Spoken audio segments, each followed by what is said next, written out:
Nous sommes sans doute en train de vivre la fin de l'hégémonie occidentale sur le monde.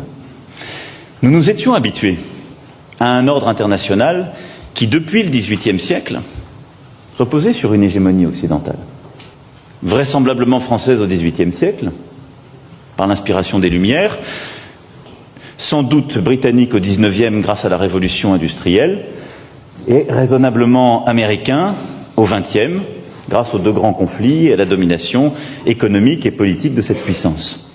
Les choses changent. Et elles sont profondément bousculées par les erreurs des Occidentaux, dans certaines crises, par les choix aussi américains depuis plusieurs années. Et puis, c'est aussi l'émergence de nouvelles puissances dont nous avons sans doute longtemps sous-estimé l'impact. La Chine au premier rang, mais également la stratégie russe, menée, il faut bien le dire, depuis quelques années avec plus de succès.